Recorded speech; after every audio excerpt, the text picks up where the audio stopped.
নমস্কাৰ, মই doctor Dhruvajyoti Gogoi. Welcome to another episode of healthcast by emergehealth.in। emergehealth.in নিশ্চয় আপোনালোকে গম পাইছে, এইটো এটা ৱেবছাইট হয় www.emergehealth একেলগে হেল্থ HEALTH.in। এইটো এটা ৱেবছাইট, আপোনালোকে গুগলত যদি আপোনাৰ মোবাইলত খোলে আপোনালোকে দেখা পাব। আৰু আমাৰ এই প্ৰথম আৰু প্ৰধান উদ্দেশ্যটো হৈছে যে আমাৰ অসমৰ সকলো ৰাইজৰ কাৰণে আমি প্ৰাইভেটত যিটো হেল্থ কেয়াৰ বা স্বাস্থ্য সেৱাৰ যিটো খৰচ, যিটো দিনে দিনে বাঢ়ি গৈ আছে, আমি চেষ্টা কৰিছোঁ যে এই ৱেবছাইটটোৰ জৰিয়তে অনলাইনত আমি গোটেইবিলাক হেল্থ কেয়াৰ খৰচ কম কৰিবলৈ চেষ্টা কৰিছোঁ। তো আমাৰ আশা যে অসমৰ মানুহে আদৰি ল'ব আৰু কম খৰচত নিশ্চয় হেল্থ কেয়াৰ বা স্বাস্থ্যসেৱা পালে আপোনালোকৰ সকলোৰে ভাল লাগিব বা ভাল হ'ব, এয়াই আমাৰ উদ্দেশ্য। তো আহোঁ এতিয়া আজিৰ কথাখিনিলৈ। আজিৰ যিটো টপিক সেইটো লৈ পেলাই দুআষাৰ কথা পাতিম। মই doctor Dhruvajyoti Gogoi, professionally I am a radiologist, অৰ্থাৎ আমি ডায়েগনষ্টিক যিবিলাক কাম, ডায়েগনষ্টিচিয়ান মই।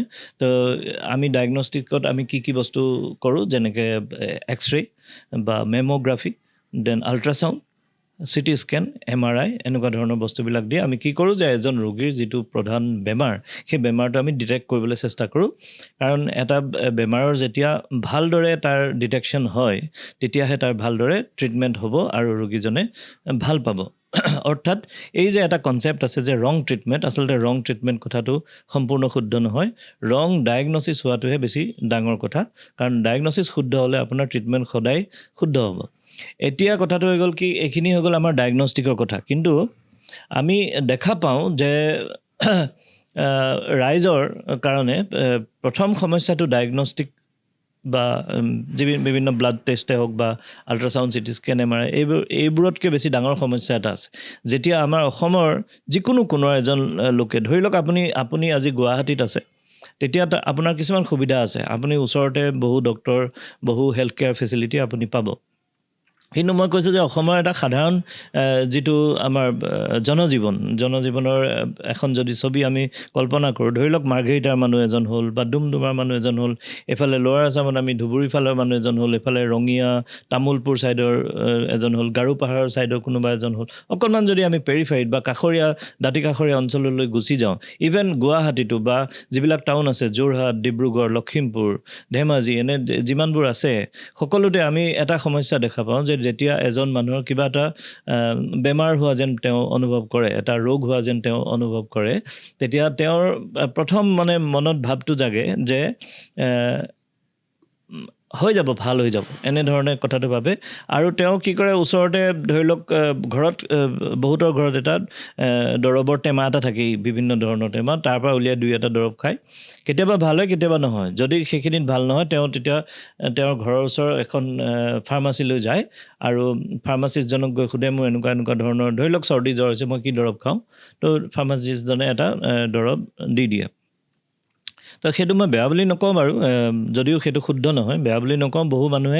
বহু ফাৰ্মাচিষ্টে তেনেদৰে ছাৰ্ভিচ দিছে আৰু বহু সময়ত বহু লোকৰ বহুত ভালো হৈছে সেইবিলাক কাৰণে। যিবোৰ জেগাত ধৰি লওক ডাক্তৰ এজনক আপুনি সতকাই ওচৰতে নাপায়, তেনে ক্ষেত্ৰত বহুত ভাল হৈছে। এতিয়া কথাটো হৈ গ'ল কি, কিন্তু সেইটো প্ৰপাৰ মেথড নহয়।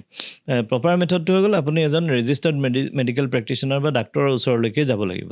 কিন্তু নেক্সট কুৱেশ্যনটো আহে, যেতিয়া তেওঁৰ ধৰি লওক তেনেধৰণে ফাৰ্মাচীৰ পৰা লৈ দৰৱো খালে, 2-3 দিন পাৰ হৈ গ'ল আৰু তেওঁৰ দৰৱটো ভাল হোৱা নাই, তেতিয়া তেওঁৰ সমস্যাটো হয়, এতিয়া মই কাক দেখুৱাওঁ, বেমাৰটো কাক দেখুৱাওঁ? তো নেক্সট ষ্টেপটো তেওঁ লয় যে তেওঁৰ ঘৰুৱা অঙহী বঙহী, যিকোনো ৰিলেশ্যনশ্বিপৰ মানুহ, চিনাকি মানুহ, বন্ধুবৰ্গ, সকলোকে ফোন কৰে, কয় যে মোৰ এনেকুৱা বেমাৰ হৈছে, কি কৰোঁ জানো, কাক দেখুৱাওঁ জানো? তেতিয়া সেই মানুহবোৰে, সম্পৰ্কীয় হওক বা বন্ধু বান্ধৱীয়ে হওক, কিছুমান ছাজেশ্যন দিয়ে যে আপুনি আমুকক দেখাব পাৰে, আপোনাৰ এনেকুৱা ধৰণৰ বেমাৰ এটা আমাৰ আমুকৰো হৈছিল, গতিকে তাত গৈ কিন্তু ভাল পাইছিল, তেতিয়া আপুনি তালৈকে যাওক, এনেকুৱা ধৰণৰ দিয়ে। আৰু বহুতে বিভিন্ন ধৰণৰ, যে আপুনি আমুকলৈ যাওক, বিভিন্ন ধৰণৰ মিক্সড টাইপৰ কিছুমান ফিডবেক আহে। তো এই গোটেইখিনি ফিডবেকৰ ওপৰত ডিপেণ্ড কৰি এজন মানুহে এটা ডিচিশ্যন লয় যে মই আমুকক দেখুৱাওঁগৈ বা আমুক ডক্টৰজনক দেখুৱাওঁগৈ। তো এনেকুৱা ধৰণৰ ডিচিশ্যন এটা লয়। আৰু এটা কথা হয় যে কি, এইখিনি মই সাধাৰণ যিখিনি অসমীয়া মানুহ তেওঁলোকৰ কথা কৈছোঁ, তাৰ মাজত কিছু লোক এনেকুৱা থাকে যি অকণমান বেছি ইণ্টেলিজেণ্ট বা বেছি বুদ্ধিমত্তা সম্পন্ন, বা তেওঁলোক অকণমান বেছি এডুকেটেড। তেতিয়া তেওঁলোকে কৰে কিটো, যে মই এজন মোৰ বোলে পেটৰ বেমাৰ হৈছে, পেটৰ বিষ হৈছে, এতিয়া মই চাৰ্জাৰীক দেখাওঁ নে মই গেষ্ট্ৰ'এণ্টাৰলজিক দেখুৱাওঁ নে মই কাক দেখুৱাওঁ, এনেকুৱা ধৰণৰ বিভিন্ন ধৰণৰ তেওঁলোকে নিজৰ কিছুমান হেৰিবিলাক মানে নিজৰ যিটো নলেজ সেইটোৰ পৰা অভিয়াছলি তেওঁ নিজৰ নলেজ ইউজ কৰিব আৰু কৰি পেলাই তেওঁ বহুতে গুগলতো চাৰ্চ কৰে যে কি ছাবজেক্টত যোৱা ষ্টাৰ্ট হ'ব মানে ভাল হ'ব, এনেকুৱা ধৰণৰ চাৰ্চ কৰে, কৰি পেলাই তাৰ ওপৰত ভিত্তি কৰি এটা ডিচিশ্যন মেকিং কৰে। তো এইবিলাক সম্পূৰ্ণ ভুল বুলি ক'ব নোৱাৰি, কাৰণ মানে কিছু কিছু সময়ত এইবিলাক শুদ্ধ প্ৰমাণিত হয়, কিন্তু সদায় এই বস্তুবিলাক শুদ্ধ নহয়। আচলতে কেনেকৈ এজন ডাক্তৰৰ ওচৰত যাব লাগে বা আপুনি ডাক্তৰজনৰ নিৰ্বাচন কেনেকৈ কৰিব? এতিয়া গমেই পাইছে যে আমাৰ ভাৰতবৰ্ষখন বহুত ডাঙৰ আৰু ইয়াতে 1.5 বিলিয়ন পিপুল, 150 কোটিমান মানুহ আছে। গতিকে ইয়াত কিন্তু তাৰ সমকক্ষভাৱে সিমানখিনি ডাক্তৰ নাই, বা আমাৰ ভাৰতবৰ্ষ যিমান ডাঙৰ প্ৰত্যেকটো কোণত এজন ডাক্তৰ এতিয়ালৈকে দিব পৰা হোৱা নাই। কিন্তু এটা মই ভাল কথাও কওঁ যে আমাৰ ভাৰতবৰ্ষৰ যিটো মানে প্ৰাইমেৰী হেল্থ কেয়াৰ ছিষ্টেমটো ইমানেই ডাঙৰ যে পৃথিৱীৰ অন্যতম বৃহৎ এটা প্ৰাইমেৰী হেল্থ কেয়াৰ ছিষ্টেম আমাৰ ভাৰতবৰ্ষত অলৰেডি আছে। অৰ্থাৎ মই ক'ব বিচাৰিছোঁ যে প্ৰতিখন গাঁৱত বা প্ৰতিখন অঞ্চলত এখন প্ৰাইমেৰী হেল্থ কেয়াৰ চেণ্টাৰ আছে, এনেকৈ ধৰণে, বা তাৰ নেক্সট লেভেলৰ এখন ডিষ্ট্ৰিক্ট হস্পিটেল আছে, এনেধৰণে বিভিন্ন হস্পিটেল আছে। আমাৰ হেল্থ কেয়াৰ ছিষ্টেমটো কিন্তু বেয়া নহয়, কিন্তু ইয়াত এটাই কথা যে মেন পাৱাৰ কমি আছে, কাৰণ 150 কোটি ভাৰতীয়ক যদি ছাৰ্ভিচ দিবলগীয়া হয় কিমান ডাক্তৰ লাগিব? সিমান ডাক্তৰ এতিয়ালৈকে মানে সৃষ্টি হোৱা নাই। আৰু তাতোতকৈ ডাঙৰ কথা, যদি আপুনি স্পেচিয়েলিষ্ট ছুপাৰ স্পেচিয়েলিষ্ট ডক্তৰ বিচাৰি ফুৰে তেতিয়াহ'লে সেইটো এটা পৰ্বতত কাছৰ কণী বিচৰাৰ নিচিনা কথা, আপুনি সেইটো আৰু দিগদাৰ পাব আমাৰ ইণ্ডিয়াৰ নিচিনা জেগাত। এতিয়া উন্নত কাণ্ট্ৰিত কি হয়, ধৰি লওক উন্নত মানে কি, মই এইটো এটা উদাহৰণ হিচাপে ল'ম ইংলেণ্ডৰ কথা কৈছোঁ, কাৰণ আমাৰ যিটো স্বাস্থ্য সেৱা মানে যিটো আমাৰ চিকিৎসা বিজ্ঞানৰ সৃষ্টি হৈছে ইংলেণ্ডত, আৰু ইংলেণ্ডৰ পৰাই গোটেই ৰিচাৰ্চ গোটেই ডেভেলপমেণ্ট হৈ পেলাই লাহে লাহে গোটেই পৃথিৱীলৈ বিয়পি গৈছে। এতিয়া সেই যিখিনি ৰিচাৰ্চ তাত গৈ গোটেই পৃথিৱীৰ যিমানবিলাক দেশ আছে, আমেৰিকা তাৰ ভিতৰত অন্যতম, ইভেন ইণ্ডিয়াও, সকলোৱে নিজৰ নিজৰ কণ্ট্ৰিবিউশ্যন দিছে, আৰু আমাৰ চিকিৎসা সেৱাটো ভালৰ পৰা ভাললৈ গৈ আছে, সকলোৰে অৱদান আছে। কিন্তু আমি এতিয়া আজি উদাহৰণস্বৰূপে ইংলেণ্ডৰ কথা ধৰি লওঁ, কাৰণ ইংলেণ্ডে আৰম্ভ কৰিছিল, তেওঁলোকৰ ৰিচাৰ্চত বহুত বেছি অৱদান আছে, গতিকে আমি সেই দেশখনৰ যিটো উদাহৰণ সেইটোকে ধৰি লওঁ। এতিয়া আমাৰ ইংলেণ্ডত কি হয় যে আপুনি চিধি গৈ পেলাই you cannot choose a specialist বা ছুপাৰ স্পেচিয়েলিষ্ট, আপুনি নিজে চইচ কৰিব নোৱাৰে। সেইটো আপুনি যদি প্ৰথম আপুনি কাৰোবাৰ ওচৰলৈ যাবলৈ হয়, ডাক্তৰৰ ওচৰলৈ, আপুনি এজন জেনেৰেল প্ৰেক্টিশ্যনাৰৰ ওচৰত যাব লাগিব, GP বুলি কোৱা হয়। জেনেৰেল প্ৰেক্টিশ্যনাৰৰ ওচৰলৈ গৈ তেওঁকে দেখুৱাব লাগিব, ডেটছ এ মাষ্ট। তো তেওঁক দেখুৱাৰ পিছত তেওঁ আপোনাক ইনিচিয়েল যিখিনি ইভালুৱেশ্যন, পৰীক্ষা নিৰীক্ষা, সেইখিনি কৰাই পেলাই আপোনাৰ বেমাৰটোৰ বিষয়ে এটা নিৰ্ধাৰণ কৰিব, বা যিবিলাক ডায়েগনষ্টিচিয়ান আছে, পেথলজিষ্ট হওক, মাইক্ৰ'বায়'লজিষ্ট বা আমাৰ নিচিনা ৰেডিঅ'লজিষ্ট, সকলোৱে লগ লাগি এটা ডায়েগনষ্টিছ ঠিক কৰিব যে মানুহজনৰ এনেকুৱা হৈছে। এতিয়া জেনেৰেল প্ৰেক্টিশ্যনাৰজনে যদি তেওঁৰ নিজৰ তাতে থকা হস্পিটেলখনত সেইখিনি চিকিৎসা ব্যৱস্থা আছে, সেইখিনি তেওঁ কৰিব, আৰু যদিহে তেওঁৰ মানে যিটো খাদ্য তেওঁৰ মানে সক্ষমতাৰ বাহিৰত যেন পায়, তেতিয়া তেওঁ ৰিকমেণ্ড কৰিব যে কোনজন স্পেচিয়েলিষ্ট বা ছুপাৰ স্পেচিয়েলিষ্টৰ ওচৰলৈ আপোনাক ৰেফাৰ কৰা হ'ব, সেইটো তেওঁ নিজে তেওঁ কৰিব, সেইটো তেওঁৰ দায়িত্ব। এতিয়া এই ছিষ্টেমটোৰ সুবিধা কি? প্ৰথম কথা, আপুনি চিধা এজন স্পেচিয়েলিষ্ট বা ছুপাৰ স্পেচিয়েলিষ্ট ডক্টৰৰ ওচৰলৈ যাব নালাগে। আপুনি ঘৰৰ ওচৰতে থকা ডক্টৰজনক আপুনি দেখুৱালে, যদি ভাল নহ'ল তেতিয়া তেওঁক প্ৰপাৰ ৰেফাৰেল দিব। প্ৰপাৰ ৰেফাৰেলৰ মিনিং এইটো যে এই ভিডিঅ'টোত মই তাৰ পিছৰ পৰ্যায়ত মই এইখিনি কথা কৈ আছোঁ। কিন্তু আমাৰ ইয়াত কি হয়, আমাৰ ইয়াত একটো মানুহৰ অজ্ঞতা বা নেজানে, আৰু বহু সময়ত আমাৰ মানুহৰ অভাৰ কনফিডেঞ্চ যে মই জানো, সেইটো কাৰণে ডাক্তৰ নিজে চিলেক্ট কৰিবলৈ যায়। তো আমি এনেকুৱাও শুনো যে মই আমুক হৈছে, মই গেষ্ট্ৰ'এণ্টাৰলজিষ্টক দেখুৱাম, মোৰ আমুকটো হৈছে, মই নেফ্ৰলজিক দেখুৱাম, তামুকটো হৈছে, এনেকুৱা ধৰণৰ। এতিয়া হয়, কিছুমান ছাবজেক্ট আপুনি তেল, অৰ্থাৎ আপুনি জানেই যে এইটো তাতেই হ'ব, আৰু কোনো মানে বেলেগ কোনো মানে তাত সন্দেহ নাই। যেনেকৈ চকুৰ আপোনাৰ প্ৰব্লেম, তো অবভিয়াছলি আপোনাক চকুৰ ডাক্তৰে চাব, সেইটো লৈ কোনো প্ৰব্লেম নাই। বা নাকৰ প্ৰব্লেম বা কাণৰ প্ৰব্লেম আপোনাক ENT ডক্টৰে চাব, তাত কোনো কনফিউজন নাই। গাইনীৰ প্ৰব্লেম, স্ত্ৰী ৰোগৰ প্ৰব্লেম, তেতিয়াহ'লে আপোনাক গাইনকলজিষ্টে চাব, তাত কোনো প্ৰব্লেম নাই। এইখিনিলৈ আমাৰ প্ৰব্লেম হোৱা নাই। বা স্কিনৰ প্ৰব্লেম, স্কিনৰ ডক্টৰে চাব। আমাৰ মই যিখিনি কথা আপোনালোকক ক'ব বিচাৰিছোঁ সেইখিনি যিখিনি সচৰাচৰ হোৱা বেমাৰ, যিখিনি এনেকুৱা স্পেচিয়েল ডিপাৰ্টমেণ্টৰ নহয়, যিটো আপুনিও গম পায়। ধৰি লওক আপোনাৰ পেটৰ প্ৰব্লেম, আপোনাৰ বুকুৰ প্ৰব্লেম, আপোনাৰ ভৰিৰ প্ৰব্লেম, বিভিন্ন ধৰণৰ হ'ব পাৰে, বিষৰ প্ৰব্লেম, জ্বৰৰ প্ৰব্লেম, বিভিন্ন ধৰণৰ এনেকুৱা থাকিব পাৰে। এই গোটেইখিনি বস্তু যদি আপুনি ধৰিব পৰা নাই যে কোন আপুনি নিজে যদি ধৰিব পৰা নাই কোন ডিপাৰ্টমেণ্টৰ হোৱা উচিত, তেতিয়াহ'লে মই আপোনালোকক কওঁ যে আপোনালোকে ঘৰৰ ওচৰত থকা যিজন জেনেৰেল প্ৰেক্টিশ্যনাৰ, অৰ্থাৎ MBBS ডিগ্ৰীধাৰী ডক্টৰ, তেনেকুৱা এজন ডক্টৰক গৈ ওচৰতে অভিজ্ঞ, আৰু সাধাৰণতে যিখিনি MBBS কৰা ডক্টৰ থাকে সকলো ডক্টৰখিনি আপোনাৰ অভিজ্ঞ হয়। তো তেনেকুৱা এজন ডক্টৰক দেখালে কি হ'ব, প্ৰথম তেওঁ ইনিচিয়েল ট্ৰিটমেণ্টখিনি ষ্টাৰ্ট কৰিব, আপোনাক 2-এটা ঔষধ পাতি দি চাব, 2-এটা পৰীক্ষা কৰাব, আৰু তেওঁ যদি দেখে যে এইটো বস্তু তেওঁৰ সক্ষমতাৰ ভিতৰত নহয়, তেওঁক এটা স্পেচিয়েলিষ্ট কোনোবা এজনৰ ওচৰলৈ ৰেফাৰ কৰাটো উপযোগী হ'ব, তেতিয়া তেওঁ কৰিব। আৰু তেতিয়া কি হ'ব, আপোনাৰ প্ৰথম কথা, আমাৰ ইয়াত কেনেকৈ লাভ হৈ আছে, গোটেই দেশখনৰ কেনেকৈ লাভ হৈছে। একটো মেন পাৱাৰ ৱেষ্ট হোৱা নাই। আপুনি এজন ঘৰৰ ওচৰত থকা জেনেৰেল প্ৰেক্টিশ্যনাৰৰ ওচৰলৈ গৈছে। এতিয়া আপুনিয়ে যদি আপোনাৰ ঘৰৰ ওচৰত থকা জেনেৰেল প্ৰেক্টিশ্যনাৰজনৰ ওচৰলৈ নাযায়, আহি পেলাই স্পেচিয়েলিষ্টৰ চেম্বাৰত ভিৰ কৰেহি, তেতিয়াহ'লে আপোনাৰে দিগদাৰী হ'ব। কেনেকৈ দিগদাৰী হ'ব মই আপোনালোকক বুজাই দিছোঁ। যে স্পেচিয়েলিষ্ট ডক্টৰবিলাকে, ধৰি লওক মই স্পেচিয়েলিষ্ট, মোৰ ওচৰত এজন ৰোগী আহিলে আৰু মই তেওঁক চাই চিতি কৰি দেখিলোঁ যে এখেত দেখোন মোৰ ডিপাৰ্টমেণ্টৰ নহয়, ময়োতো ৰেফাৰ কৰিব লাগিব, মোৰ উপায় মই ৰেফাৰ কৰিব লাগিব। তো আল্টিমেটলি মোৰ এটা টাইম গুচি গ'ল। তো স্পেচিয়েলিষ্ট ডক্টৰ আমাৰ ভাৰতবৰ্ষত কমকৈ আছে। তেওঁৰ সেই সময়খিনি আপুনি অনিষ্ট নকৰিব, আপুনি ক্ষয় নকৰিব। আপুনি কি কৰিব, জেনেৰেল প্ৰেক্টিশ্যনাৰজনৰ ওচৰলৈ গ'লে কি হ'ব, তেওঁ অভিজ্ঞ চিকিৎসক, তেওঁ ভালদৰে চাই আপোনাক যেতিয়া এটা ৰেফাৰেল দিব, প্ৰপাৰ ৰেফাৰেল হ'ব। বিনিময়ত কি হ'ব, এই যে আপুনি স্পেচিয়েলিষ্টজনৰ ওচৰত গ'ল, তেওঁৰ ওচৰত এজন প্ৰপাৰ আপোনাৰ ছেইম ডিপাৰ্টমেণ্টৰ যাবলগীয়া মানুহ এজনতে আপুনি গ'ল, অৰ্থাৎ তেওঁৰ কোনো সময় নষ্ট নহ'ল, আৰু তেওঁ কম সময়ত বেছি মানুহক ট্ৰিটমেণ্ট দিব পাৰিলে বা সময় দিব পাৰিলে। এই স্পেচিয়েলিষ্ট বা ছুপাৰ স্পেচিয়েলিষ্টজনৰ সেইটো প্ৰব্লেম।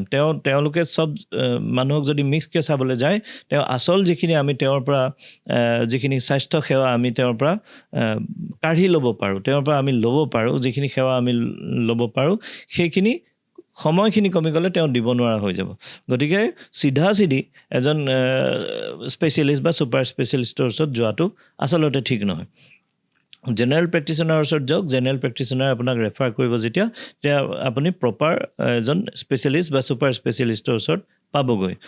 তেতিয়া কি হ'ব, আপোনাৰো সময় বাচিল, পইচা খৰচো বাচিল, আৰু যিজন স্পেচিয়েলিষ্ট বা ছুপাৰ স্পেচিয়েলিষ্ট ডক্টৰ আছে তেওঁৰো সেই সময় আৰু খৰচ গোটেইখিনি বস্তু বাচিল, আৰু বেছি ৰোগীয়ে ভাল চিকিৎসা পাবলৈ সক্ষম হ'ল।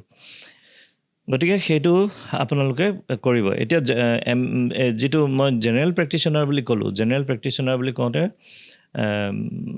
মই MBBS ডক্টৰৰ কথা ক'লোঁ। কিন্তু আজিকালি আমাৰ চৰকাৰে গোটেই গাঁৱত উপলব্ধ হোৱাকৈ আয়ুষ ডক্টৰসকলৰ ব্যৱস্থা কৰিছে। আয়ুষ ডক্টৰসকলৰ ভিতৰত আপোনাৰ আয়ুৰ্বেদিক থাকে, হোমিঅ'পেথিক থাকে, উনানী থাকে। তো মই বাকী ছাবজেক্টবোৰৰ কথা ইমান মই ক'ব নোৱাৰিম, কাৰণ মই সেই বিষয়ে অধ্যয়ন কৰা নাই। কিন্তু আয়ুৰ্বেদিকসকলৰ কথা আমি জানো, তেওঁলোকে একেই আমাৰ যিবিলাক এনাটমিৰ কিতাপ বা ফাৰ্মাকলজি কিতাপ, একেধৰণৰ কিতাপে বহুখিনি পঢ়ে। গতিকে তেওঁলোককো আপোনালোকে অকল আয়ুৰ্বেদিক মানে কি MBBS বুলি নহয়, BAMS ডিগ্ৰীধাৰী যিসকল ডক্টৰ আছে, সেইসকলৰ ওচৰত গৈ আপুনি জেনেৰেল প্ৰেক্টিশ্যনাৰ হিচাপে তেওঁলোকক দেখুৱাব পাৰে। হোমিঅ'পেথিকসকলৰ কথা মই ইমান নাজানো, গতিকে এইখিনিত মই মন্তব্য নকৰাই ভাল বুলি ভাবিছোঁ। উনানীটো আৰু নাজানো।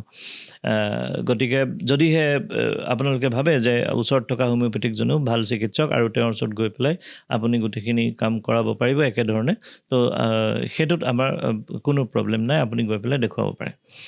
এতিয়া আহি যাওঁ নেক্সট কথাটো, যে স্পেচিয়েলিষ্ট ডক্টৰ আৰু ছুপাৰ স্পেচিয়েলিষ্ট ডক্টৰ দুটাৰ ডিফাৰেঞ্চ কি। MBBS যেতিয়া আমি পঢ়োঁ, MBBS পঢ়োঁতে আমি সকলোবিলাক ছাবজেক্ট পঢ়োঁ, যেনেকৈ এনাটমি, বায়'কেমেষ্ট্ৰি, ফাৰ্মাকলজি, মেডিচিন, চাৰ্জাৰী, ডাৰ্মেটলজি, চব ছাবজেক্টে আমি পঢ়োঁ, একদম মিক্স হৈ থাকে গোটেই ছাবজেক্টখিনি। কিন্তু MBBS কৰাৰ পিছত সেই বস্তুটো অকণমান পাৰ্ট হৈ যায় মানে অকণমান স্পেচিয়েলাইজড হৈ যায় যেনেকৈ ধৰি লওক মই যদি পঢ়িব বিচাৰিছোঁ স্পেচিয়েলিটি তেতিয়াহ'লে মই এতিয়া পঢ়িছোঁ ধৰি লওক ডায়েগনষ্টিক্সৰ ভিতৰত মই ৰেডিঅ' ডায়েগনচিছ পঢ়িছোঁ কোনোবাই পেথলজি পঢ়িছে আমি যিবিলাক ইমেজিং বা যিবিলাক ফটো চাই ৰোগ নিৰ্ধাৰণ কৰা হয় সেইখিনি আমি কৰোঁ যেনেকৈ আপোনালোক ক'লোৱেই X ray ultrasound CT scan MRI পেথলজিয়ে কি কৰিব যে আপোনাৰ ব্লাড টেষ্ট ইউৰিন টেষ্ট বা কেতিয়াবা আপোনাৰ অপাৰেশ্যনৰ পিছত বায়'পচি এনেকুৱা বস্তুবিলাক পেথলজি কৰিব মাইক্ৰ'বায়'লজি কৰিব কিবা বেক্টেৰিয়া বা ভাইৰাছৰ দ্বাৰা সংক্ৰমণ হৈছে নেকি এনেকুৱা ধৰণৰ যিখিনি মানে ডায়েগনষ্টিক প্ৰচিডিউৰ সেইখিনি তেওঁলোকে কৰিব মাইক্ৰ'বায়'লজিষ্টে এনেধৰণে বিভিন্ন ধৰণৰ আপোনাৰ ডায়েগনষ্টিচিয়ানসকলে সেইটো এটা স্পেচিয়েলিটি পঢ়ে মেডিচিনৰ ডক্টৰসকলে পঢ়ে জেনেৰেল হিচাপত যিখিনি ৰোগ হয় সেইখিনিৰ ব্যৱস্থাপনা অৰ্থাৎ মেনেজমেণ্টৰ বিষয়ে তেওঁলোকে পঢ়ে যেনেকৈ ডায়েবেটিছ থাকিলে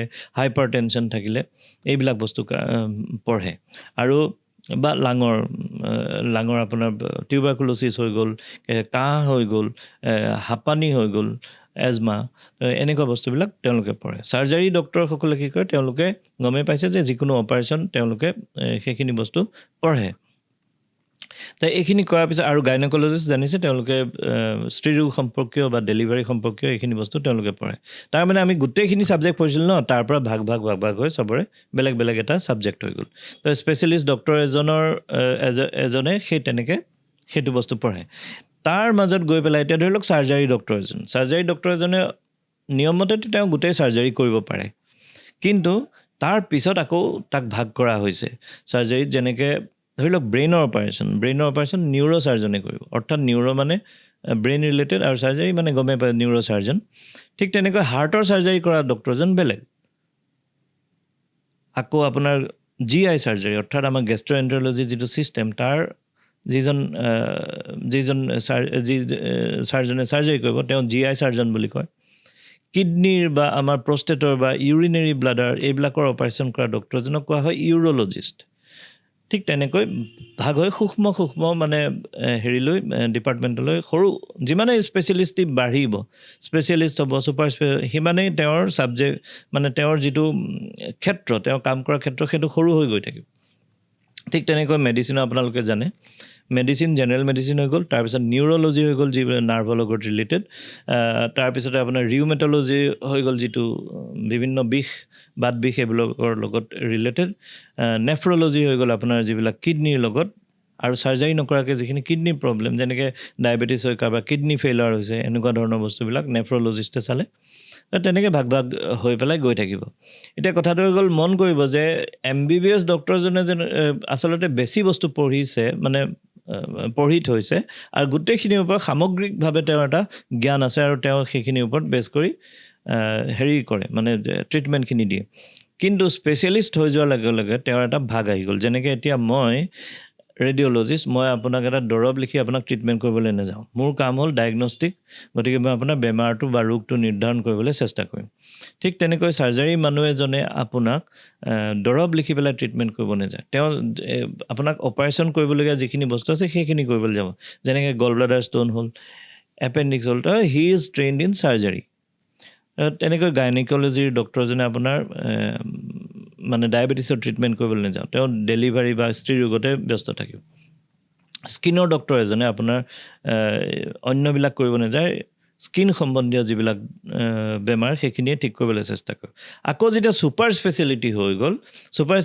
হৈ গ'লে এই যে হেৰি ধৰি লওক চাৰ্জন এজন আছে চাৰ্জনজনে সেই কিডনীৰ ষ্ট'নৰ অপাৰেশ্যন কৰিব লাগে তেওঁ ক'লে সেই কিডনী বা ইউৰিনেৰী ব্লাডাৰ এইখিনি বস্তুৱে বা প্ৰষ্টেট এইখিনি অপাৰেশ্যন কৰিব মানে তেওঁ বেছি ট্ৰেইনড হয় গতিকে সেইটো ইউৰ'লজিষ্ট বুলি কওঁ নিউৰ' চাৰ্জনটো মই আপোনালোকক ক'লোৱে ঠিক তেনেকৈ মন কৰিব যে এই MBBS ডক্টৰজনে কিন্তু সামগ্ৰিকভাৱে গোটেইখিনি ট্ৰিটমেণ্ট কৰে বা কৰাৰ অধিকাৰ আছে তেওঁৰ চাৰ্টিফিকেট আছে যিমানেই স্পেচিয়েলিষ্ট হৈ যাব তেওঁৰ সেই যিটো ছাৰ্ভিচ যিটো ফিল্ড বা ছেক্টৰ সেইটো সৰু হৈ গৈ থাকিব মন কৰিব এতিয়া মই যিহেতু মই ৰেডিঅ'লজিষ্ট মই আপোনাক ডায়েবেটিছৰ ট্ৰিটমেণ্ট কৰিব নাজানোৱেই মই কৰাই নাই মোৰ অভ্যাসেই নাই বা মই কৰিলে ভুলো হ'ব পাৰে ঠিক তেনেকৈ সেই যিটো মানে জ্ঞানৰ পৰিসৰটো কমি গৈ থাকিব কিন্তু ফ'কাছড হৈ গৈ থাকিব মই মোৰ ছাবজেক্টত তাতকৈ মই বহুত বেছি জানো গতিকে ক্ষেত্ৰখন কমি যাব কিন্তু জ্ঞানৰ পৰিসৰটো বাঢ়ি যাব গতিকে আপুনি যদি মোৰ ওচৰত আহে মই নাজানিম এটা বস্তু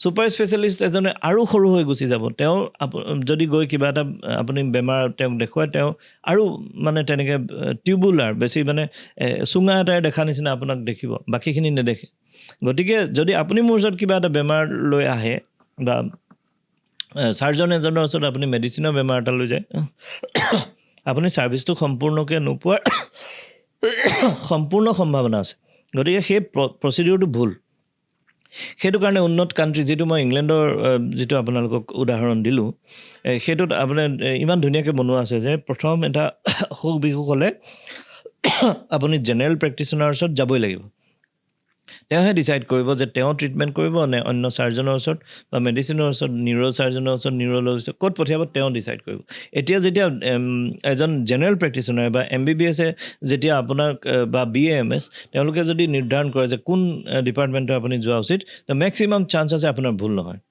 তেতিয়া কি হ'ব তেতিয়া আপোনাৰ সময় বাচি গ'ল প্ৰপাৰ জেগাত গুচি গ'ল আপোনাৰ ছাফাৰিং কমি গ'ল অৰ্থাৎ আপুনি যিখিনি ভুগি আছে কষ্ট নহয় সেইখিনি কমি গ'ল কাৰণ আপুনি প্ৰপাৰ ডিপাৰ্টমেণ্টত পৰিছেগৈ প্ৰপাৰ ডিপাৰ্টমেণ্টত পৰিলে এটা দৰৱতে হয়তো আপোনাৰ ভাল হৈ যাব পাৰে আপোনাৰ দুদিনত হয়তো ভাল হৈ যাব পাৰে কিন্তু আদাৰৱাইজ যদি আপুনি নিজে ডিচিশ্যন লয় আপুনি যাব লগা আছিল ক'ৰবাত আৰু গ'ল আপুনি ধৰি লওক গেষ্ট্ৰ'এণ্টাৰলজি প্ৰব্লেম বুলি নিজে নিজে পঢ়িলে নিজে নিজে ভাবিলে গুচি গ'ল কিন্তু ওলালে ইউৰ'লজি প্ৰব্লেম আকৌ এজন ডক্টৰ সলাবলগীয়া হ'ল তো আপুনি ঘূৰি থাকিলে আপোনাৰ টাইম খৰচ হ'ব পইচা খৰচ হ'ব আৰু আপুনি ভুগিব বেছিকৈ কষ্ট পাব বেছিকৈ গতিকে সেইটো হোৱাটো অনুচিত সেইটো কাৰণে কওঁ যে আপুনি জেনেৰেল প্ৰেক্টিচনাৰজনৰ ওচৰলৈ যোৱা ভাল তেওঁহে আপোনাক ৰেফাৰ কৰিব প্ৰপাৰ ৰেফাৰেল এইখিনিত আৰু এটা কথা আছে এইটো হৈ গ'ল এইখিনিত আৰু এটা সুবিধা আছে কি এতিয়া ধৰি লওক আপুনি ইউৰ'লজিষ্ট এজন আপুনি সৰু এখন অসমৰ টাউনত নাপাব পাৰে ধৰি লওক আপুনি গোলাঘাটত নাপাব পাৰে দুলীয়াজানত নাপাব পাৰে আপুনি ধৰি লওক তেজপুৰত নাপাব পাৰে ধেমাজিত নাপাব পাৰে গতিকে সেইটো কৰাতকৈ আপুনি যদি তাতে দেখুৱাই আপোনাৰ ৰেফাৰ হৈ আহিলে গুৱাহাটীৰ প্ৰপাৰ এজন ডক্টৰৰ ওচৰত আহি গ'ল এতিয়া এইখিনিতে আকৌ নেক্সট প্ৰব্লেমটো আহি যায় আপুনি যেনিবা জেনেৰেল প্ৰেক্টিচনাৰৰ ওচৰত কিন্তু এইখিনিতে মই আৰু এটা কথা এইখিনিতে মনত পৰিছে কাৰণে কৈ দিওঁ এই অনুৰোধটো মোৰ জেনেৰেল প্ৰেক্টিচনাৰ অৰ্থাৎ MBBS BAMS হোমিঅ'পেথিক যিয়ে নহওক আপোনালোকলৈ এটা মোৰ অনুৰোধ থাকিব আমি বহু সময়ত দেখা পাওঁ জেনেৰেল প্ৰেক্টিচনাৰে যিখিনি ইভালুৱেশ্যন এইখিনি কৰি পেলাই তেওঁ দৰৱ দি থাকি কেতিয়াবা এনেকুৱা হৈ যায় যে ৰোগীজনৰ অকণমান দেৰি হৈ যায় পেৰিফেৰীত সেইটো আমি দেখা পাওঁ অৱশ্যে এইটো কেৱল ডক্টৰজনৰ দুখ নহয় বহু সময়ত পেচেণ্টজনে হেৰি কৰে মানে নেগলেক্ট কৰে নিজৰ বেমাৰটোকে নিজে নেগলেক্ট কৰে যেনেকৈ আজি নাযাওঁ কালি নাযাওঁ আমুক দিনা মাতিছিলে ডক্টৰ কিন্তু তেওঁ নগ'ল কেতিয়াবা কি কৰে দৰৱ খাব দিছে নেখায় তো এনেকুৱা কৰোঁতে বেমাৰটো বাঢ়ি যায় তো দুই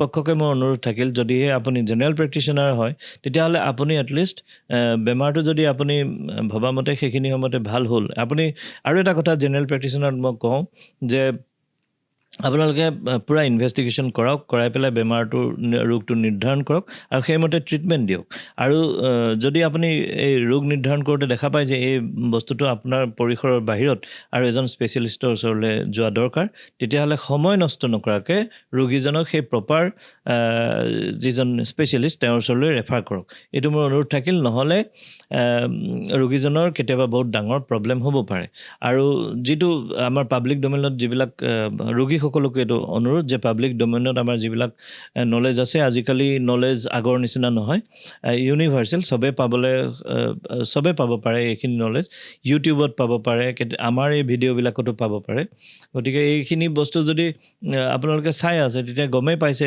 মই আগতেও ভিডিঅ' বনাইছোঁ বেলেগ বিষয়ত গতিকে চাব আৰু সজাগ হওক আপোনালোকে বেমাৰ এটা সম্পূৰ্ণ ভাল কৰিবৰ কাৰণে আমাক আটাইতকৈ লগা বস্তুটো হৈছে সময় আৰু মহামূল্যৱান বস্তু সেইটো যাতে আপোনালোকে ৱেষ্ট নকৰে আৰু বেমাৰক কেতিয়াও নেগলেক্ট নকৰিব এতিয়া কথাটো হৈ গ'ল যদিহে এতিয়া নেক্সট কুৱেশ্যনটো আহিব ঠিক আছে আমাক ৰেফাৰ কৰা হ'ল যে আপুনি এজন চাৰ্জনৰ ওচৰত যাওক বা আপুনি এজন নিউৰ'লজিষ্টক দেখালে ভাল হ'ব এতিয়া কথাটো হ'ল যে আপুনি কেনেকৈ জানিব এতিয়া সেই বস্তুটো আমি এটা প্ৰব্লেম আমি দেখা পাওঁ যে এতিয়া ডক্টৰৰ ওচৰত যাব কৈছে কিন্তু এই ডক্টৰজন বা ক'ত পায় এতিয়া তামোলপুৰৰ ভিতৰৰ গাঁৱৰ পৰা যদি এজন মানুহ আহে বা ওদালগুৰিৰ ভিতৰৰ পৰা এজন মানুহ আহে তেওঁ কাৰণ এই স্পেচিয়েলিষ্ট ছুপাৰ স্পেচিয়েলিষ্ট এই ডাক্তৰসকল সাধাৰণতে অসমৰ ডাঙৰ চিটিকেইখনত বেছিকৈ আছে তাৰ ভিতৰত হৈছে আটাইতকৈ বেছিকৈ কনচেনট্ৰেটেড ঘনবসতি থকা স্পেচিয়েলিষ্ট ছুপাৰ স্পেচিয়েলিষ্ট ডক্টৰ আপুনি গুৱাহাটীত পাব।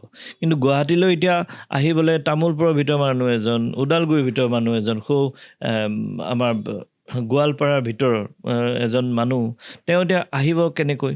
তেওঁ ইমান ডাঙৰ চিটিখনত ক'ত আপুনি বিচাৰি পাব? কেনেকৈ যাম? যাবলৈ ভয় লাগেচোন। বা গৈ কাক কথা পাতিম যদি তেওঁক লগেই নাপাওঁ, তেওঁ যদি এপইণ্টমেণ্টেই নাপাওঁ। এনেকৈ কৰি কৰি বহুত সময় ৱেষ্ট হয় আৰু মানুহজনৰ স্বাস্থ্যটো ভীষণ ক্ষতি হয় এনেকুৱা হ'লে। গতিকে তেনে ক্ষেত্ৰত আপুনি কি কৰিব? তেনে ক্ষেত্ৰত কৰিবলৈ হ'লে আপোনালোকক মই এটা কথা কওঁ যে আমি এইটো বস্তু মই আজি 15 বছৰৰ পৰা গুৱাহাটীত পেচেণ্ট চাই আছোঁ আৰু অসমৰ বিভিন্ন ঠাইৰ পৰা অহা সকলো পেচেণ্টক আমি লগ পাইছোঁ, কথা পাতিছোঁ, তেওঁলোকৰ সমস্যাবিলাকো গম পাওঁ। সেইটো কাৰণে আজি এই কথাখিনি ক'ব পাৰিলোঁ। যদিহে আৰু সেইটো দায়িত্ব আমি নিজে লৈছোঁ। আপোনালোকে আমাৰ ৱেবছাইটটো চাব, যিটো গুগলত আছে www.emergehealth.in। তো এই এতিয়া আমি দিয়া নাই, দুদিন পিছতে ইয়াতে আহিব, ডক্টৰবিলাকৰ লিষ্ট আহি যাব, আমি দি আছোঁ। আৰু বৰ্তমানো যদি আপুনি এই ভিডিঅ'টো চাই আছে আৰু আপোনাক কোনোবা এজন ডক্টৰৰ প্ৰয়োজন আছে, তেতিয়াহ'লে আমাৰ যিটো নাম্বাৰ আমি তলত দি দিছোঁ, আমাৰ ডেছক্ৰিপশ্যনত চাব, আমাৰ ৱেবছাইটো দি দিছোঁ। মোৰ এখন পাৰ্চনেল ফেচবুক পেজ আছে ডক্টৰ ধ্ৰুৱজ্যোতি গগৈ বুলি, সেইখনো লিংকটো দি দিছোঁ। আৰু আমাৰ ফোন নম্বৰ 8011410950, এই নাম্বাৰটো দি দিছোঁ। যদিহে আপোনাৰ এনেকুৱা হৈছে যে আপুনি কোন ডক্টৰক দেখাম, স্পেচিয়েলিষ্ট কোন ভাল হ'ব, ক'ত অপাৰেশ্যন কৰিলে ভাল হ'ব, কোনখন হস্পিটেল ভাল হ'ব, ক'ত বা কিমান দাম হয়, আপোনাৰ বিভিন্ন ধৰণৰ আপোনাৰ শংকা মনৰ ভিতৰত থাকিব। গতিকে সেই সকলোবিলাকৰ পৰা পৰিত্ৰাণ পাবৰ কাৰণে আপোনালোকে মাত্ৰ আমাক যোগাযোগ কৰক বা এই নাম্বাৰটোত ফোন কৰক। লগে লগে হয়তো মোক নাপাব পাৰে, কিন্তু আপোনালোকে এইটো মনত ৰাখিব, মই আপোনালোক প্ৰতিশ্ৰুতি দিছোঁ, যদিহে কোনোবাই স্বাস্থ্য সমস্যা লৈ যদি আপোনালোকে ফোন কৰিছে আৰু উৱাদি পোৱা নাই, মই আপোনাক কল বেক কৰিমেই, কৰি পেলাই কথা পাতিম আৰু আপোনালোকে প্ৰপাৰ ডক্টৰ বা প্ৰপাৰ হস্পিটেল এইখিনি দিবলৈ আমি চেষ্টা কৰিম। আৰু তাতোতকৈ ডাঙৰ কথা, আপোনালোকে যদি আমাৰ এই www.emergel.in যিটো উদ্দেশ্য, যিটো মিছন, সেইটো গম পায়, তেতিয়াহ'লে আমাৰ আকৌ এই ভিডিঅ'ৰ মাজত মই এবাৰ কৈ দিওঁ যে আমাৰ উদ্দেশ্য হৈছে যে কম খৰচত অসমৰ সৰ্বসাধাৰণ ৰাইজক উৎকৃষ্ট স্বাস্থ্যসেৱা প্ৰদান কৰাটোৱে আমাৰ মানে উদ্দেশ্য। আমাৰ লগত বহুতো হস্পিটেল গোটেই অসম জুৰি আৰু বহুতো ডায়েগনষ্টিক চেণ্টাৰ, বহুতো ক্লিনিক, বহুতো ডাক্তৰ জড়িত হৈ আছে। তো আপোনালোকক আমি প্ৰপাৰ এজন ডক্টৰৰ ওচৰত পঠিয়াই দিম। তেতিয়া কি হ'ব? তেতিয়া হ'ব কি, এক নম্বৰ কথা, আপোনাক গুৱাহাটীলৈ আহিবলৈ ভয় নালাগে, কাৰণ আমি আছোঁ আপোনালোকৰ লগত। 2 নম্বৰ কথা হ'ব আপোনাৰ যে কোনজন ডক্টৰৰ ওচৰত যাম, আপোনাৰ সেইটো চিন্তা নাই, চিলেকশ্যন আমি কৰি দি আছোঁ, আপুনি কেতিয়াও ভুল জেগাত নপৰেগৈ। আৰু তৃতীয় কথা, এই যে খৰচৰ চিন্তা এটা আহে, কিমান বা ডাঙৰ, ইমান ডাঙৰ চিটি, তাত গৈ পেলাই যদি বহুত খৰচ হৈ যায়, ইমান যদি আমাৰ পৰা পইচা লৈ লয়, আমি কি কৰিম? সেই শংকাটো আপোনালোকৰ নাই, কাৰণ আমি আছোঁ মাজত আৰু আমি আপোনালোকৰ তত্ত্বাৱধানত আছোঁ। ধৰি লওক আপোনাৰ এজন গাৰ্জিয়ান বা আপোনাৰ এজন অভিভাৱক গুৱাহাটীত আছে, সেই অভিভাৱক আমি আপোনালোকক প্ৰপাৰ জেগাত পঠাম, প্ৰপাৰ ডক্টৰৰ ওচৰত পঠাম, প্ৰপাৰ আমি যিখিনি টেষ্ট আছে সেইবিলাক কৰিম আৰু প্ৰপাৰ যি কৰিব লাগে, ট্ৰিটমেণ্ট হওক, অপাৰেশ্যন হওক, যি আমি কৰাম। চবতকৈ ডাঙৰ কথা, আপোনাৰ ট্ৰিটমেণ্টৰ আগতে আমি আপোনাক কৈ দিম যে ইমানখিনি খৰচ হ'ব। আপোনাৰ এনেকুৱা নহয় যে আপুনি অপাৰেশ্যনৰ কাৰণে গৈ পেলাই আপুনি ঘপকৈ কিবা এটা বিল হৈ গ'ল, বহুত ডাঙৰ কথা হৈ গ'ল, এনেকুৱা হ'বলৈ আমি নিদিওঁ। এইখিনি আমাৰ প্ৰতিশ্ৰুতি থাকিল। নিঃসন্দেহে আপোনালোকে ফোন কৰিব পাৰে। এতিয়া মই কৈ আছিলোঁ যে যিখিনি গতিকে এই শংকা যিটো, এতিয়া সৰু জেগা এখনৰ পৰা আহি গুৱাহাটীত ক'লৈ যাম বা কাক দেখুৱাম, এই শংকাখিনি এনেধৰণে নাইকিয়া কৰিবলৈ আমি চেষ্টা কৰিছোঁ। আৰু এটা কথা কৈ দিওঁ, কেৱল গুৱাহাটী নহয়, অসমৰ বেলেগ জেগাতো আমি আপোনালোকক হেল্প কৰিম। মাত্ৰ আপোনালোকে ফোন কৰিব লাগিব বা অনলাইনত আপোনালোকে আমাক কানেক্ট কৰিবলৈ চেষ্টা কৰিব, আমি আপোনালোকক সহায় কৰিমেই। লাগিলে যোৰহাট হওক, লাগিলে শিৱসাগৰ হওক, লাগিলে ডিব্ৰুগড় হওক, লাগিলে তেজপুৰ হওক, আমি আপোনালোকক হেল্প কৰিমেই।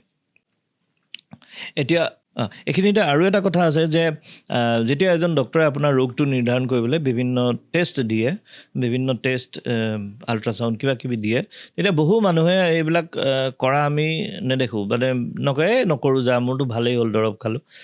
গতিকে সেই যিটো এপ্ৰ'চ, সেইটো কৰিব নালাগে। এজন ডক্টৰে আপোনাক বহুত মানুহৰ মাজত আজিকালি এনেকুৱা ভ্ৰান্ত ধাৰণাও আছে যে ডক্টৰে এনেই টেষ্টবিলাক কৰায়। এনেই নকৰায়, কোনো টেষ্ট এনেই নকৰায়।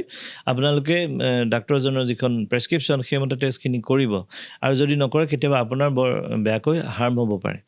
গতিকে সেইটো নকৰাকৈ নাথাকিব। ইয়াৰ পিছত মই আৰু এটা বিশেষ কথালৈ আহিম যে যিটো মই প্ৰথম যিটো ব্যৱস্থাৰ কথা ক'লোঁ যে আমাৰ ৰাইজে যেনেকৈ আমি ট্ৰিটমেণ্ট কৰোঁ বা সৰুৰ পৰা আমিও ইভেণ্ট কৰি আহিছোঁ যে এটা অসুখ হ'লে আমি ডক্টৰ এজনৰ ওচৰলৈ যাওঁ, ডক্টৰজনে বিভিন্ন টেষ্ট পাতি দিয়ে, সেইখিনি কৰি পেলাই তাৰপিছত আৰু ফাৰ্ডাৰ কিবা আমাক বেলেগ ট্ৰিটমেণ্ট দিব পাৰে, এনেকৈ ধৰণেই গোটেই স্বাস্থ্যসেৱা ব্যৱস্থাটো আমাৰ ইয়াত চলি আহিছে। কিন্তু এতিয়া মই আজি আপোনালোকে এটা ওলোটা ব্যৱস্থাৰ কথা ক'ম, যিটো বহু সময়ত বেছি ভাল। কিন্তু এইটো কথাটো হয় কি, এইটো ধৰি লওক আমি আছোঁ কাৰণে এইটো সম্ভৱ হৈছে গুৱাহাটীত। বহু পেচেণ্টে আমাৰ ওচৰলৈ চিধা প্ৰব্লেমটো লৈ আহে যে মোৰ এনেকুৱা প্ৰব্লেম হৈছে। ধৰি লওক মোৰ লগতে কথা পাতিলে, তেতিয়া আমি কওঁ যে আপুনি এইকেইটা টেষ্ট আমি এতিয়া কৰোঁ, চাওঁ আপোনাৰ কি হয়। এতিয়া আমিও যেতিয়া আমি ৰোগটো নিৰ্ধাৰণ কৰোঁ যে মানুহজনৰ এনেকুৱা ধৰণৰ প্ৰব্লেম হৈছে, আমি যেতিয়া ৰোগটো নিৰ্ধাৰণ কৰোঁ তেতিয়া তেওঁক আমি প্ৰপাৰ ৰেফাৰেল এটা দি দিওঁ যে আপুনি আমুকলৈ যাওক। অৰ্থাৎ ইয়াত প্ৰথম মানে যিজন ক্লিনিচিয়ান বা ৰোগী চোৱা ডক্টৰ, তেওঁৰ ওচৰলৈ নগৈ প্ৰথম টেষ্ট কৰা ডক্টৰৰ ওচৰলৈ আহি আছে। তো টেষ্ট কৰা ডক্টৰ নিৰ্ধাৰণ কৰি দি আছে যে আপুনি কোনটো ডিপাৰ্টমেণ্টত যোৱা উচিত। মই ভাবোঁ এইটো আমি কৰি আছোঁ অলৰেডি, আৰু মই ভাবোঁ যে এইটো অন্যতম এটা উৎকৃষ্ট ধৰণৰ মানে স্বাস্থ্যসেৱা ব্যৱস্থা। কিন্তু এইটো যিহেতু নতুন ধৰণৰ, আৰু ইয়াত আৰু এটা কথা আছে যে যিবিলাক ৰোগ নিৰ্ধাৰণ কেন্দ্ৰ অৰ্থাৎ ডায়েগনষ্টিক চেণ্টাৰ, এইবিলাক সকলো জেগাতে ইমান উপলব্ধ এতিয়ালৈকে হোৱা নাই, গতিকে বহু জেগাত দিগদাৰি পায়। কিন্তু যদিহে আপুনি এই ভিডিঅ'টো গুৱাহাটীৰ পৰা চাই আছে, তো আপুনি চিধা মোৰ ওচৰলৈও আহিব পাৰে, আমাৰ লেবৰেটৰীলৈ আহিব পাৰে। আমি যিখিনি আপোনালোকৰ টেষ্ট লগা হ'লে আমি কৰিম, আৰু সেইমতে আমি আপোনাক প্ৰপাৰ ৰেফাৰেল দিম যে আপুনি গাইনিত যাব নে মেডিচিনত যাব নে চাৰ্জাৰীত যাব নে ইউৰ'লজিত নে নেফ্ৰ'লজি, সেই গোটেইখিনি। ইয়াত এই ব্যৱস্থাটোৰ যিটো এডভান্টেজ, যিটো লাভ, সেইটোৰ লাভালাভ এনেকুৱা ধৰণৰ যে ইয়াত আপোনাৰ মুঠেও টাইম ৱেষ্ট নহয়। ইয়াত আপোনাৰ বহু সময়ত আপুনি ডাঙৰ বেমাৰৰ পৰা ঘপকৈ আপুনি মানে একদম আৰম্ভণিতে বাচিব পাৰে। গতিকে এইটো এটা অন্যতম ভাল ব্যৱস্থা বুলি মই ভাবোঁ। কিন্তু কথাটো হৈ গৈছে কি, যিহেতু এনেকুৱা ডায়েগনষ্টিক চেণ্টাৰ বা আমাৰ দৰে ডায়েগনষ্টিচিয়ান এনেকুৱা ডক্টৰ অসমৰ সকলো কোণতে হয়তো আপুনি নাপাব পাৰে। কিন্তু ডেফিনেটলি আপোনালোকে যদি আমাক বিচাৰি গুৱাহাটীলৈ আহে, আমি জু তিনিআলিত আছোঁ, আমি আপোনালোকক সেইখিনি সেৱা আপোনালোকক দিব পাৰিম। তো এইখিনি কথা আপোনালোকৰ জানিবৰ কাৰণে ক'লোঁ। বোধ কৰোঁ এইখিনিৰ পৰা আপোনাৰ অলপ হ'লেও আজি কিবা এটা লাভ হৈছে, আৰু আপোনালোকে চাগে আগলৈ এনেধৰণেই ডাক্তৰক দেখুৱাবলৈ বা ডাক্তৰ চিলেকশ্যন কৰিবলৈ চেষ্টা কৰিব। আৰু এইখিনি আৰু এটা কথা কওঁ যে আমাৰ মানুহে এইটোও এটা কনফিউজন থাকে যে কোনজন ডাক্তৰৰ ওচৰলৈ যাম, এইজন ভালনে, তেওঁ এক্সপিৰিয়েঞ্চ আছেনে, বা তেওঁৰ ইভেন এনেকুৱা এটা কথাও চলি থাকে যে হাতখন ভালনে। এই হাতখন ভালনে বোলা কথাটোৰ কোনো মিনিং নাই। গোটেইখিনি ডাক্তৰে একেখিনি কিতাপে পঢ়ি আহিছে। এতিয়া পুৰণা ডক্টৰ এজনৰ অবভিয়াছলি তেওঁৰ এক্সপিৰিয়েঞ্চ বেছি হ'ব, আৰু নতুন ডাক্তৰ এজন সেইবুলি তেওঁ যে বেয়া হ'ব এনেকুৱা কথাও নাই। এতিয়া কোনখিনি ডাক্তৰক আপুনি এক্সপিৰিয়েঞ্চ চাব, কোনখিনিক নাচাব, চবকে চাব গ'লেতো নহ'ব, আপোনাৰ টাইম আকৌ ৱেষ্ট হ'ব। যদিহে জেনেৰেল প্ৰেক্টিচনাৰ হয়, অৰ্থাৎ মই যিখিনি বুজাই দিলোঁ যে MBBS BAMS হোমিঅ'পেথিক যিখিনি পেৰিফাৰীত আছে ডক্টৰ, তেনেকুৱা ক্ষেত্ৰত আপুনি অকণমান চাব যে তেওঁৰ কিমান বছৰ এক্সপিৰিয়েঞ্চ হৈছে। কাৰণ জেনেৰেল প্ৰেক্টিচ বোলা বস্তুটো যিহেতু ব্ৰড অৰ্থাৎ বহল, গতিকে তাত আপোনাৰ এক্সপিৰিয়েঞ্চৰ বহুত বেছি প্ৰয়োজন। কাৰণ নহ'লে আপোনাৰ আকৌ সেইটো এটা কথা আছে, যদি জেনেৰেল প্ৰেক্টিচনাৰে আপোনাৰ এটা প্ৰপাৰ লাইনত আপোনাক লৈ নাযায়, আপোনাৰ টাইম ৱেষ্ট হ'ব। গতিকে সেইটো ক্ষেত্ৰত জেনেৰেল প্ৰেক্টিচনাৰ হ'লে আপুনি অকণমান এক্সপিৰিয়েঞ্চ মানে কিমান বুজাইছোঁ, 20 বছৰ এক্সপিৰিয়েঞ্চ দৰকাৰ নাই আপোনাক। এটলিষ্ট তেওঁ 3 পৰা 5 বছৰ যদি প্ৰেক্টিচ কৰিছে আপোনাৰ জেগাত, সেইজন আপুনি নিশ্চিতভাৱে এজন এক্সপিৰিয়েঞ্চ ডক্টৰ বুলি ল'ব পাৰে আপোনাৰ প্ৰাথমিক যিখিনি চিকিৎসা সেইখিনিৰ কাৰণে। স্পেচিয়েলিষ্ট ডক্টৰখিনি বা ছুপাৰ স্পেচিয়েলিষ্ট ডক্টৰখিনি, এইখিনিত আপোনাৰ এক্সপিৰিয়েঞ্চ চাবৰ একদমেই দৰকাৰ নাই। কিয় কাৰণে নাই? কাৰণ এজন স্পেচিয়েলিষ্ট কেতিয়া বনে, তেওঁ MBBS পাছ কৰি উঠি আকৌ 3 বছৰ স্পেচিয়েলিটি পঢ়ি পেলাই তেওঁ এই 3 বছৰ ইমানেই কাম কৰি আহে, আৰু এই যিটো পৰীক্ষাৰ ব্যৱস্থা মানে মেডিকেল এডুকেশ্যনৰ, সেইটো ইমানেই টাফ যে তেওঁ নিশিকাকৈ তেওঁ ওলাই আহিব নোৱাৰে। ছুপাৰ স্পেচিয়েলিষ্টৰ ক্ষেত্ৰত আৰু এক ষ্টেপ ওপৰত, গতিকে তেওঁলোকে আৰু নিজৰ ফ'কাছড বস্তুটো আৰু ভালকৈ মানে জানে। গতিকে এইখিনি ডাক্তৰৰ আপুনি কোনো এক্সপিৰিয়েঞ্চ চাব দৰকাৰ নাই। যদিহে MD দেখিছে বা MS দেখিছে, নহয়তো বা আপুনি ধৰি লওক ছুপাৰ স্পেচিয়েলিটি ডক্টৰ DM দেখিছে, MCS দেখিছে ডিগ্ৰীত, গতিকে এইখিনি আপুনি বিশ্বাসত ল'ব পাৰে। কোনো এক্সপিৰিয়েঞ্চ চাব দৰকাৰ নাই। যদি কালিও পাছ কৰি আহিছে এজন ইউৰ'লজিষ্ট বা এজন ৰেডিঅ'লজিষ্ট, আপুনি আজিও যাব পাৰে, তাত আপুনি কোনো সন্দেহ কৰিব দৰকাৰ নাই। এতিয়া আপুনি এক্সপিৰিয়েঞ্চ চাব, কিমান এক্সপিৰিয়েঞ্চ চাব? 3 পৰা 5 বছৰ হ'লে সাফিচিয়েন্ট আৰু জেনেৰেল প্ৰেক্টিশনাৰ ক্ষেত্ৰত চাব আৰু ইমানখিনি যদি মনত ৰাখে মই ভাবো যে আপোনাৰ কেতিয়াও এই বস্তুখিনি ভুল নহয় আৰু এইখিনিৰ লগতে এটা কথা আছে যে যেটো আপোনাৰ ৰেসপন্সিবিলিটি আপোনাক যদি ডক্টৰ এজনে কৈছে এইখিনি টেষ্ট কৰি আহা বা আপোনাক কৈছে যে এইখিনি মোৰ ৰেঞ্জৰ বস্তু নহয় আপুনি এইটো সাবজেক্টৰ আমুক ডক্টৰৰ ওচৰত গুচি যাওক তো আপুনি একদম ৰৈ নাথাকিব কাৰণ চিকিৎসাটো এনেকুৱা এটা বস্তু ৰোগ এনেকুৱা এটা বস্তু যে আপুনি তাক যদি লাই দিয়ে হি বাঢ়ি যাব তো লাই নিদিব মই আপোনালোক সদায় কৈ থাকো যদি চিকিৎসাৰ যদি আপুনি খৰচ কমাব বিচাৰিছে তেতিয়া হলে আপুনি আমিতো আছো emergel.in আছে যে আমি সদায় চেষ্টা কৰি আছে কম খৰচে আপোনালোকক যেটো চিকিৎসা সেৱা এটো প্ৰদান কৰিবলৈ অসমৰ যিকোনো এটা কোণত আৰু সেইটো আমি কৰিও আছো অলৰেডি কিন্তু সেইটোৱে কথা নহয় আপুনি যদি বেমাৰটোৰ মাজত ভৰিয়ে নিদিয়ে আপোনাৰ যদি বেমাৰটো নহয় নতুবা আপোনাৰ বেমাৰটো আজি আছে কিন্তু ডাঙৰ হ'বলৈ নেপায় তেতিয়াতো অবভিয়াসলি আপোনাৰ খৰচ কমি যাব তো সেইখিনি আমাৰ উদ্দেশ্য এই যে ভিডিঅ'বিলাক বনাই থাকো আপোনালোকক সজাগতা সৃষ্টি কৰিবৰ কাৰণে যে প্ৰথম কথা আপুনি বেমাৰ হলে নেগলেক্ট নকৰিব এই যে বেমাৰ হলে বহুতে গৈ পেলাই ওচৰৰ ফাৰ্মাসী এখনত গৈ পেলাই দৰব এটা খাই পেলাই ভাল পাহৰি যায় এই কামটো নকৰিব যদি আপোনাৰ দৰব খাই ভাল হোৱা নাই লগে লগে এজন জেনেৰেল প্ৰেক্টিশনাৰ আপুনি লগ ধৰি পেলাই মই যিখিনি কথা অলৰেডি ক'লো তেনেকৈ আপুনি আগবাঢ়ক কাৰণ সজাগতাহে আপোনাক ৰক্ষা কৰিব আৰু এইখিনি কথা মই আপোনাক ভয় খোৱাবলৈ চেষ্টা কৰা নাই মই আপোনালোকক সজাগ হ'বলৈ এইটো কাৰণে কৈছো যে প্ৰতিজন মানুহৰ বেকত আমাৰ এটা ফেমিলি আছে আপোনাৰ যদি আজি কিবা এটা হয় আপোনাৰ ফেমিলিটোৱে সাফাৰ কৰিব সেইটো কাৰণে বেমাৰক নেগলেক্ট নকৰিব আৰু বেমাৰটো আপোনাৰ হ'বই আপুনি মানুহ হিচাপে জন্ম হৈছে যেতিয়া আপোনাৰ বেমাৰ হ'বই গতিকে আপুনি নেগলেক্ট নকৰিব সজাগ হওক নিজকে ভালকৈ ৰাখক নিজক ভাল পাওক যেতিয়া নিজক ভাল পাব আপুনি ফেমিলিটোক ভাল পোৱা হৈছে একেই কথা গতিকে এইখিনি কথা আজি সামৰো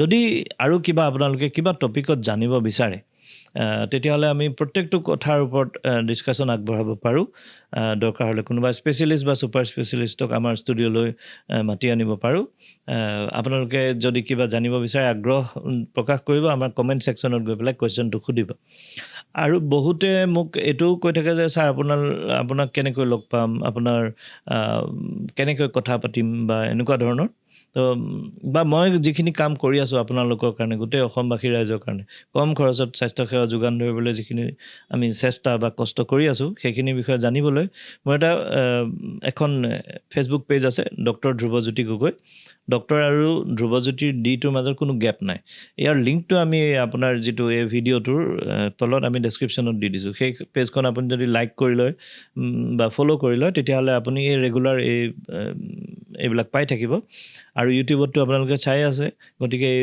চেনেলটো যদি আপোনালোকে সাবস্ক্ৰাইব কৰি লয় এনেকুৱা ধৰণৰ বিভিন্ন ধৰণৰ কথা মই প্ৰায়ে কৈ থাকো আপোনালোক সজাগ হওক আৰু সুকলমে থাকক আৰু সুখেৰে থাকক ধন্যবাদ আকৌ এটা লগ পাম আৰু নেক্সট এপিসোডত আজিলৈ আহো